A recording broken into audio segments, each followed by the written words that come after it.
बात। ये कैसा है? बोले कूकर जो भूकत फिरे सुनी सुनाई बात। कूकर जो भूकत फिरे सुनी सुनाई बात। इस पर एक दृष्टांत एक सज्जन ने दिया था। एक ने कहा, भाई मथुरा का पेड़ा बड़ा स्वादिष्ट होता है। दूसरे ने पूछा, खाए हो? खा के बोल रहे हो? बोले ना, खाए तो नहीं है। तब कैसे दावा कर रहे हो? बोले मेरे पिताजी कहा करते थे, मेरे पिताजी कहा करते थे। तो पिताजी ने खाए होंगे मथुरा के पेड़ा? बोले वो भी खाए तो नहीं थे। बोले तो रेलगाड़ी में बैठे दिल्ली से आगरा जा रहे थे ताजमहल देखने के लिए, तो मथुरा जंक्शन प्लेटफार्म पर गाड़ी रुकी थी 2-4 मिनट के लिए। तो एक सिपाही को उन्होंने पेड़ा खाके ऐसे करते देखा था। तो उसी से उन्होंने अनुमान लगाया कि मथुरा का पेड़ा बहुत स्वादिष्ट होता है। तुमने खाए नहीं, तेरे बाप ने खाए नहीं, किसी सिपाही को खाते देख करके बाबूजी ने पर्चा छाप दिया कि मथुरा का पेड़ा बहुत स्वादिष्ट होता है। ऐसे व्यक्ति की बात की कोई कीमत नहीं। हाँ ठीक है, तो हम लोग जो तुलसीदास जी की गाई हुई बात गा रहे हैं, हम लोग गलत कर रहे हैं? बोले नहीं, हमने अनुभव नहीं किया, लेकिन तुलसीदास ने अनुभव करके गाया। हम अनुभव नहीं कर पा रहे, सूरदास जी ने अनुभव करके गाया। तो अनुभूत वाणियों को, अनुभूत चरित्रों को, अनुभूत श्लोकों को अगर किसी रसिकाचार्य का अनुभव लेकर के गा रहे हैं तो ठीक है, नहीं तो वही करनी बिनु कथनी कथे अज्ञानी दिन रात। भूकर जो भूकत फिरे सुनी सुनाई बात। वल्लभाचार्य महाप्रभु जी ने कहा कि तुमने अब तक हरि से प्राप्त रसना जो हरिगुण गान के लिए मिली थी, उससे हरिगुण गान नहीं करके अपना दोष गान किया है, इसका तुमने दुरुपयोग किया है। बोले हाँ गुरुदेव, माना मैंने। ऐसा क्यों? बोले कि मेरी व्यक्तिगत लाचारी है, मैं सुनी सुनाई बात गाने का आदि नहीं हूं, अनुभव में जो आता है गाता हूं, अपना दोष अनुभव में आया मैंने गाया। और आप कहते हैं हरि का गुणगान करो, उनका गुणगान पर उनका गुण पहले अनुभव में तो आवे। इसके बाद भी अंतर्यामी सर्वज्ञ गुरुदेव ने फटकारा। बचपन में किसी दीवाल के, कच्ची मिट्टी की दीवाल में चूहा बिल बना के रखे हुए है, और उस दीवाल की खूंटी पर से खींच करके कपड़े की पोटली में बंधी हुई मुहरों को घसीट के ले गया है। वो दीवाल के उत्तरी भाग में जमीन से इतना हाथ ऊपर, छप्पर से इतना बित्ता नीचे मुहरें रखी हुई हैं। चूहे के द्वारा घसीट कर ले जाई गई मुहरों को तुम देख सकते हो, अनुभव कर सकते हो। किसी जमींदार की खोई हुई गईयों को तुम देख सकते हो, अनुभव कर सकते हो और बता सकते हो। और केवल भगवत गुण गान ही तुमको नहीं सूझ रहा है, भगवत गुण ही नहीं सूझ रहा है। कहा कि सरकार हमको क्या सूझेगा? उसके लिए तो हरि अपने अभिन्न स्वरूप नरावतार अर्जुन से कह रहे हैं, मेरे उस ऐश्वर्यमय स्वरूप को देखना चाहता है। कहा कि दिखा दो। कहा कि न तुमाम शक्य से द्रष्टुम अने नैव स्वचक्षुषा। इन आंखों से तू देख नहीं सकेगा अर्जुन, देखेगा भी तो बर्दाश्त नहीं कर सकेगा। तब बोले दिव्यम ददामि ते चक्षु, मैं दिव्य नेत्र दे रहा हूं। जिन आंखों से मेरा ऐश्वर्य देखा जा सकता है और देखकर झेला जा सकता है, वो नेत्र अब मैं प्रदान कर रहा हूं। फिर पश्चिमे योग में ईश्वरम, फिर तुम मेरे उस ऐश्वर्यपूर्ण उस स्वरूप का दर्शन कर। ऐसे ही सूरदास जी ने कहा कि जब अर्जुन ठाकुर को देखते हुए भी और उनके ऐश्वर्य में, क्योंकि वो ऐश्वर्य पर माधुर्य की कलई चढ़ा के आया है ना छलिया, तो ऐश्वर्य में स्वरूप को देखने के लिए उसके द्वारा दिया हुआ दिव्य नेत्र चाहिए। दिव्यम ददामि ते चक्षु पश्चिम योगम ईश्वरम। ऐसे ही प्रभु मैं तो प्राकृतिक दृष्टि वाला हूं और वो अप्राकृत परिमार्जित पैनी दृष्टि जिसके द्वारा हरि चरित देखा जाता है, वो कहां से मिलेगा? बोले वो तो गुरुपद रज मृदु मंजुल, गुरुपद रज मृदु मंजुल, नयन अमीय दृगदोष, नयन अमीय दृगदोष विभंजन। गुरुपद रजमृद मंजुल अंजन, गुरु कृपा का अंजन, जो ज्ञानांजन शलाकया चक्षुरुन्मीलितम येन तस्मै श्री गुरुवे नमः, उसका अभाव है। इसलिए मेरे कोई मोबाइल रखते हैं तो कहते हैं कि हाँ हम 2 किलोमीटर तक की बात को सुन सकते हैं, इससे आगे के लिए मेरे मोबाइल में रेंज ये शक्ति नहीं है। इस तरह से हमारे प्राकृतिक अंतर नेत्रों में प्राकृतिक पदार्थों को देखने, समझने, अनुमान करने की क्षमता है, लेकिन ठाकुर अप्राकृत है। तो अप्राकृत ठाकुर के नाम रूप लीला धाम चरित्र गुणगणों को देखने के लिए गुरु जी की कृपा का अंजन लगाना पड़ेगा। तब क्या होगा? तब उगर ही विमल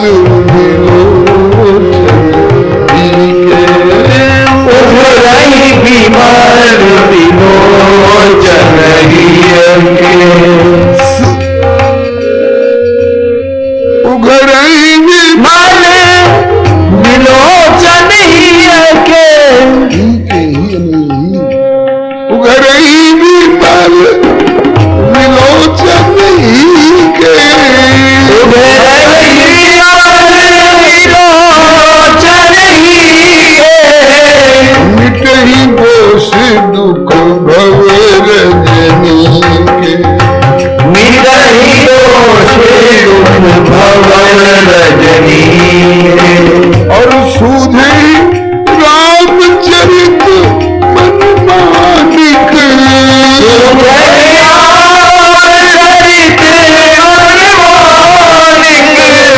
गुप्त प्रगट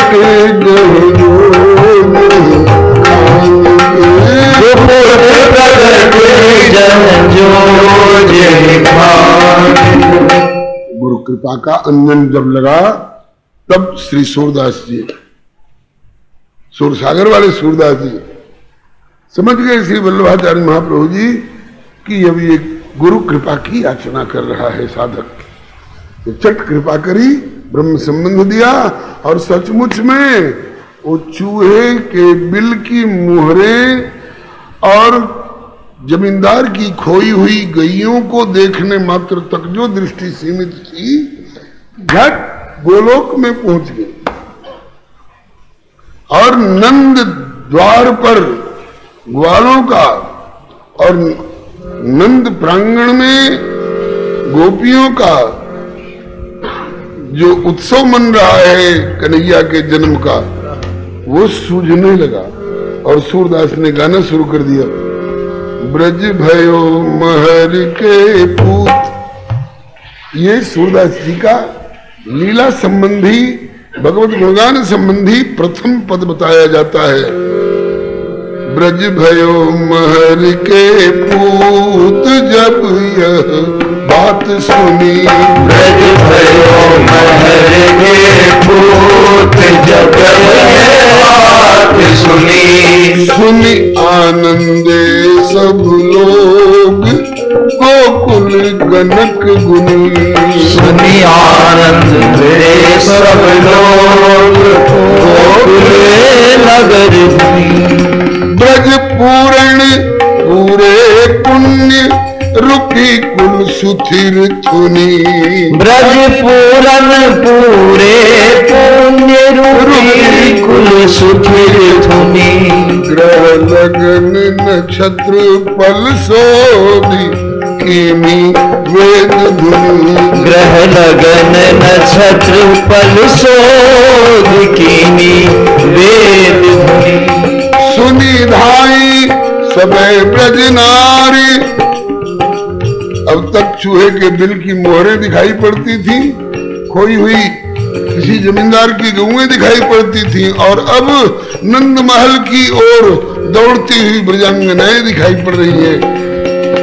सुनिधाई सबे ब्रज नारी सहज श्रृंगार किए सुनिधाई सबे ब्रज नारी सहज श्रृंगार किए तन पहिरे नौ तन चीर काजल नैन दिए तन पहिरे नौतन चीर काजल नैन दिए कसी कंचु की तिलक लीलार शोभित हार हिए कसी कंचु की तिलक लीलार शोभित हार हिए कर कंगन कंचन थार जामे मंगल द्रव्य लिए कर कंगन कंचन थार जामे मंगल द्रव्य लिए।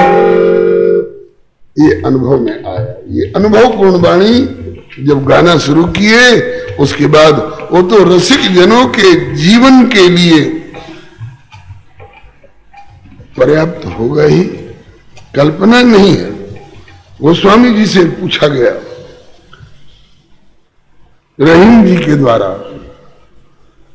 सूरदास जी से भी पूछा गया रहीम जी के द्वारा, सूरदास जी आपने भी कुछ गाया है? बोले आप बहुत कुछ गाया है। श्री तुलसीदास जी ने भी बहुत कुछ गाया है? बोले गाया है। आप के गाने में और इनके गाने में कुछ अंतर है? कविता किसकी श्रेष्ठ? सूरदास जी बोले कविता तो मेरी।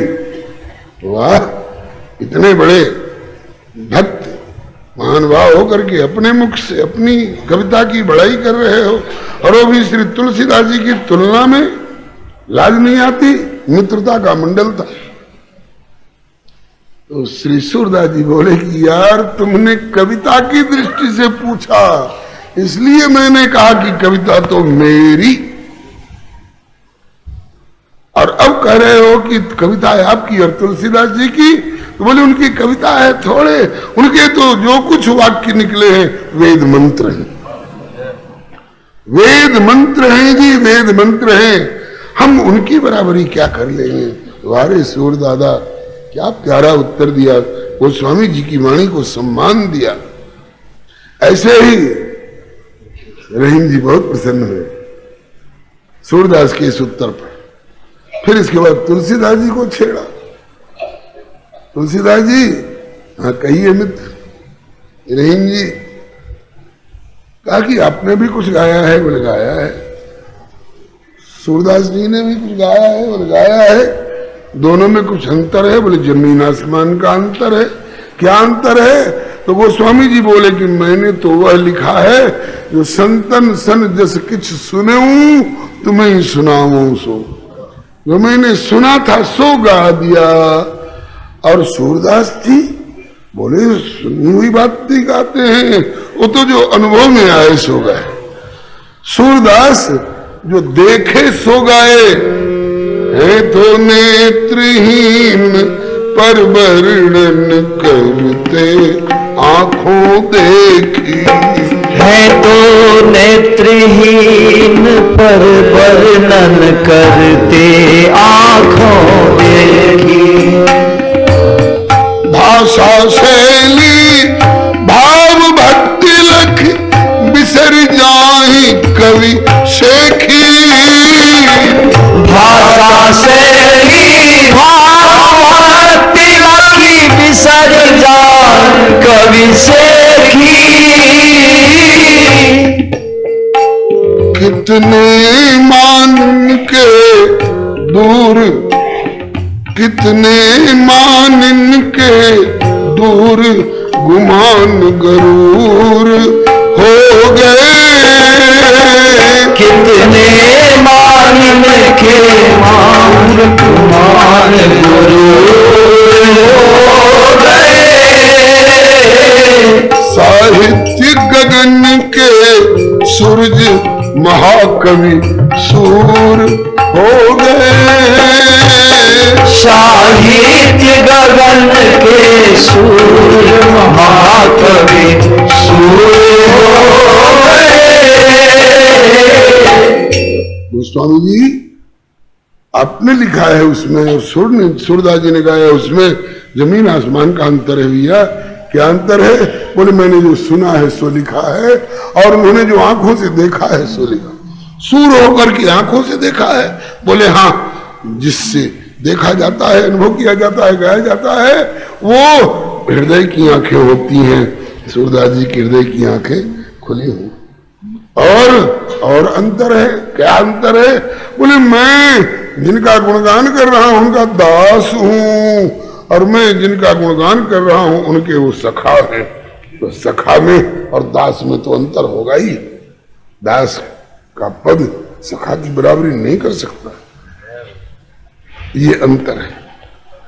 अभी कहना ये चाह रहा था कि रसिकों की वाणी जो है, रसिकाचार्यों की वाणी जो है, वो अनुभवपूर्ण हुआ करती है, और उनको यदि हम लोग हृदय का हार बनावे, उनको यदि हम अपने हृदय में धारण करें, तो अवश्य उनके जीवन की चिनगारी हमारे जीवन में भी आएगी।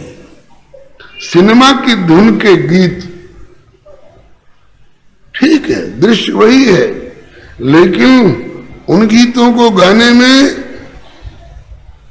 देख लीजिएगा करके। और श्री सूरदास जी, श्री तुलसीदास जी, श्री तुकाराम जी, श्री ज्ञानेश्वर जी, श्री शंकराचार्य भगवान, ये जो हमारे आचार्य हुए हैं, उन लोगों ने जो अनुभव करके गाया है, वो हमारे जीवन को स्पर्श करने वाली हैं, हमारे जीवन को जीवंत बनाने वाली हैं। श्री सूरदास जी, अब हम बिल्वमंगल सूरदास जी के मूल छप्पे की पंक्ति पर आ रहे हैं। कर्णामृत सुकवित उक्ति अनुचिष्ट उचारी, रसिक जनन जीवनी हृदय जो हारावल धारी। रसिक जनों की का जीवन बन गई है ये वाणी। श्री गोस्वामी, श्री बिल्वमंगल जी श्री चैतन्य महाप्रभु जी से पूर्व काल के महापुरुष, श्री चैतन्य महाप्रभु जी से पहले के महापुरुष हैं। इनका श्री कृष्ण कर्णामृतम ग्रंथ पहले से प्रख्यात था। श्री चैतन्य महाप्रभु जी जब दक्षिण भारत की यात्रा में गए तो कहीं सुनने को मिल गया और तरस गए, हैं इतने बढ़िया बढ़िया वाक्य भैया कहां से? बोले तो श्री कृष्ण कर्णामृतम का श्लोक है। कृष्ण कर्णामृतम की रचनाकार कौन है? बोले श्री बिल्वमंगल जी। मिलते हैं क्या? बोले छप करके बाजार में तो नहीं मिलते हैं, लेकिन मेरे पास हैं, आप चाहेंगे तो मैं अंकित करा दूंगा। भैया मुझे चाहिए, और ले आए। और श्रीमन महाप्रभु जी गाया करते, हे देव हे दैत हे भुवनैक बंधो, हे कृष्ण हे चपल हे करुणैक सिंधु, हे नाथ हे रमण हे नयनाभिराम, हा हा कदानु भवितासि पदम दृशोर में। महाप्रभु जी का श्री कृष्ण कर्णामृतम ग्रंथ के इस तरह के श्लोकों को गा गा करके रोते और खंभे से लिपट जाते, दीवाल से आलिंगन करने का भाव उत्पन्न होता। ये दीवाल नहीं है, ये खंभा नहीं है, ये हमारे श्याम सुंदर है, सरकार खंभा है तो खंभा भी है, तो इस खंभे के उस तरफ में वो छलिया मुझसे छिप करके मेरी आंख से ओझल होकर के मुझे तरसा रहा है, मैं हाथ बढ़ा करके पकड़ लूंगा। श्री हरे नमः। कर्णामृत सुकवित्त उक्ति अनुचिष्ट उचारी रसिक जनन जीवन हृदय हारावली धारी। जैसे हार गले पर धारण करते हैं, जैसे वैष्णव जन कंठी अपने हृदय में धारण करते हैं, कंठ में कंठ देश हेतु या माला सात कंठी प्रकृतिता। जैसे विप्रजन जनेऊ अपने श्री विग्रह पर धारण किए रहते हैं, जैसे माताएं अपने भाल में और मांग में सिंदूर धारण करती हैं, इसी तरह से इन महापुरुषों की वाणी हृदय जो हारावल धारी, हृदय हार के रूप में धारण करने योग्य है। इनको हृदय पर हम धारण करेंगे तो हमें श्री ठाकुर जी अवश्य मिलेंगे, अवश्य कृपा करेंगे। इसके आगे की पंक्ति है, हरि पकड़ायो हाथ बहुरित लिए छुटाई। हरि पकड़ायो हाथ बहुरित लिए छुटाई। ये तब की बात है जब बिल्वमंगल ने अपनी आंखें फोड़ ली। उन घटनाओं का वर्णन श्री प्रभु कृपा से अभी छप्पे के सूत्र का वर्णन हो रहा है। जब इनकी व्याख्या कवित्र टीका में आएगी तो मालूम होगा कि क्यों इन्होंने अपनी आंखें फोड़नी। श्री हरे नमः। इन्होंने अपनी आंखें क्यों फोड़नी? गिलानी के मारे। आंखों ने मुझे धोखा दिया, जो जगदीश की ओर लगनी चाहिए थी। अक्षण्मताम फलमिदम न परम विदामा। नेत्र वालों का चरम लाभ ठाकुर को देखो। आत्मा वारे द्रष्टव्य। समस्त आत्माओं की आत्मा जो परमात्मा है, जो दावा करता है अहम आत्मा गुणाकेश सर्वभूता से स्थित, उस आत्मा को देखो। इसके लिए आंख मिली है तुमको। भारतवर्ष में जन्म मिला, मानव शरीर मिला, तो केवल दूरदर्शन का शीशा देखने के लिए नहीं मिला है, केवल जासूसी उपन्यास देखने के लिए नहीं मिला है, केवल एशियाड का खेल देखने के लिए नहीं मिला है। किस लिए मिला है? बोले आत्मा वारे द्रष्टव्य। उस आत्मा को देखो। समस्त आत्माओं की आत्मा, जीव के प्राण और सुख के सुख राम। तुम तज तात स्वात जिन्हें इतने विद्वाम। परमात्मा को देखने के लिए आंख मिली है। श्री हरिन दृष्टि सताम दर्शन बहुत तनु नाम। संत को देखो, भगवंत को आंख मिली है। और इन आंखों से हमने किसको देखा? हमने चिंतामणि वेश्या को देखा। ये खेद की बात है। हमने चिंतामणि वेश्या को देखा और इन आंखों ने उस वेश्या के साथ ले जाकर के हमको चिपका दिया।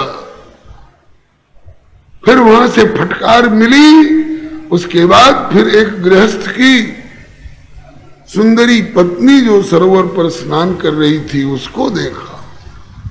उसका सौंदर्य देखकर आंखें बिक गईं, और आंखें बिक गईं तो मन भी बिक गया।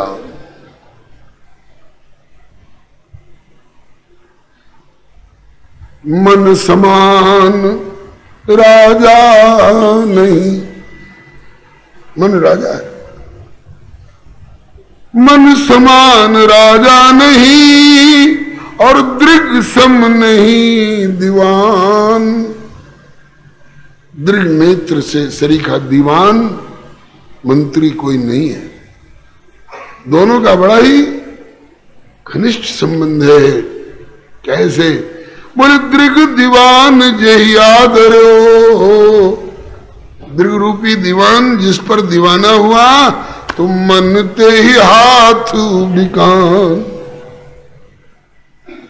एक सदगृहस्थ की पतिव्रता पत्नी की ओर आंख गई और मन उसके पीछे पीछे पीछे पीछे, वो तो नहा करके अपने घर को जाने लगी और ये लगेवा के पाछे, लगेवा के पाछे पाछे, काछे काछ की न सुधि कछु। बीच में संन्यास भी ले चुके, गेरुआ रंगा चुके हैं श्री सोमगिरी नाम के गुरु से, लेकिन इसकी भी मर्यादा भूल गए और लगे पाछे पाछे वाक्य और गए काछे काछ की न सुधि कछु। उस गृहस्थ ने,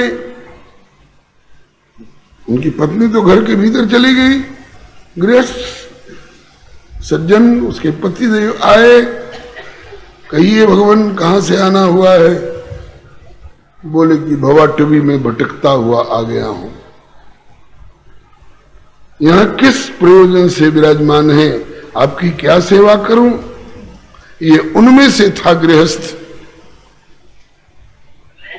लक्ष्मण देखो मोरगन नाचत बारिद पेख, गृही बिरतिरत हर्ष जस विष्णु भक्त कहूं देख। संत दरवाजे पर विराजमान है, चरणों में प्रणत होकर भगवान क्या सेवा करूं? कहा कि ईमानदारी से बोलूं कि बेईमानी से बोलूं? ईमानदारी से बोलो, क्योंकि आपने गेरुआ रंगा रखे हैं, आप संत हैं, ईमानदारी से बोलो, बनावट की बात नहीं। बुरा तो नहीं मानोगे? बोला बुरा क्यों मानेंगे? बोले कि इस घर में एक सुंदरी नारी प्रविष्ट हुई है, उसको मैं सरोवर पर से देखता आ रहा हूं, मेरी आंखों ने उसको देखा और मेरा मन उसके प्रति न्यौछावर हो गया है। वो तो चली गई, घर के भीतर मैं उसको फिर देखना चाहता हूं। अच्छा, दूसरा कोई होता बंदूक निकाल के लाता और वहीं ठौर उनको ढेर कर देता। शर्म नहीं आती? महात्मा बने डोल रहे हो, किसी की पतिव्रता पत्नी के प्रति आसक्त हो करके, और तुम इस प्रकार से कहते हो कि मैं तुम्हारी घरवाली को अच्छी तरह देखना चाहता हूं, मेरे दृग दीवान उस पर दीवाने हो चुके हैं। लेकिन नहीं, समर्पित जीवन वाला भक्त था। आइए पधारिए, अपनी चित्रसारी में ले गया, ड्राइंग रूम में, अतिथिशाला में, कक्ष में बिठा दिया, विराजिए, अभी भेजता हूं। घरनी से जाकर के कहता है, आज संत पधारे हैं, और संत रूप में मैं तो समझता हूं भगवंत पधारे हैं। संत भगवंत अंतर निरंतर नहीं, भक्त भक्त भगवंत गुरु चतुर नाम बपु एक, आचार्यम माम बिजानीयात, संतो दिशंति चक्षुंषि बहिर्क समुत्थित देवता बांधवा संत संत आत्मा अहमेव च। ठाकुर कहते हैं कि संत रूप में मैं हूं। आज तेरा सुहाग कि मैं कहां तक बड़ाई करूं, साक्षात परमात्मा पधारे, मुझे क्या आज्ञा है नाथ? कहा कि श्रृंगार सुसज्जिता हो जाओ, मैं तुम्हारे सौंदर्य का अवलोकन करना चाहता हूं। श्रृंगार सुसज्जिता हो जाओ और चलो उनके सामने, हाथ जोड़ो, उनके चरणों में पड़ जाओ और फिर हाथ जोड़ करके पूछो कि भगवान क्या सेवा करूं, और जो आज्ञा करते हैं उसका पालन करो। वाह रे कलेजा, वाह रे समर्पण। बेचारी ने पति की आज्ञा का पालन किया, आके खड़ी हुई, चरणों में प्रणत हुई, हाथ जोड़कर बोली, भगवान क्या सेवा करूं, क्या आज्ञा है? तब तक बलिहारी जाऊं। जैसे काग भुसुंडी जी के आश्रम पर पांव धरते ही देव देख तब आश्रम मोर मोह भ्रम भाग, ऐसे उस भाव भक्त के इस दिव्य भाव के आगे इनका प्राकृतिक दृष्टि दोष और अंतः का कलुष और कलमस टिक नहीं सकता। सूर्य नारायण को देखने के बाद फिर अंधकार टिक नहीं सकता। गंगा का स्पर्श होने के बाद पाप टिक नहीं सकते। ऐसे ही इतनी देर में जब तक वो सदगृहस्थ बिठा करके आइए विराजिए और पत्नी को कहने गया कि सज धज के उनके सामने जाओ, पूछो क्या सेवा करूं, और वो सज धज के आई, इतनी देर में इनकी भावना बदल गई, इनकी भावना बदल गई और आकर के पूछ रही है देवी, वो पतिव्रता, वो भक्तिमती, भगवान क्या आज्ञा है, क्या सेवा करूं? बोले मां 2 सुई ला दो, 2 सुई ला दो, मोटी मोटी मजबूत सुई लाना। 2 सुई ला करके उपस्थित थी। नहीं समझ पाई कि सुई का क्या प्रयोग करेंगे। 2 सुई ला दो, सुई ला के दी। देखो वो खड़ी देख रही है, ताक रही है। मनोगत भाव का पता चल गया होता तो छीन लेती, लेकिन सुई को देखते देखते अचानक पुतली के भीतर धसा करके जाने क्या प्रयोग किया, दोनों पुतली बाहर निकाल के उसके चरणों में डाल दी। मां ये तेरे चरणों में समर्पित है, तुमने मेरे हृदय को तो सुधार दिया, अब इनका भी सुधार होना है, चरणों में अर्पित है। बाबा ये आपने क्या किया, संत जी ये आपने क्या किया? कहा कि जो चाहिए था वही किया। ऐसा क्यों किया? अब तो हम बस्ती में मुंह दिखाने लायक नहीं रहेंगे। देखने वाले कहेंगे कि दोनों नेत्र से युक्त संत इसके घर में गया और ये कैसे गृहस्थ हैं कि दोनों नेत्रों से रहित होकर के ये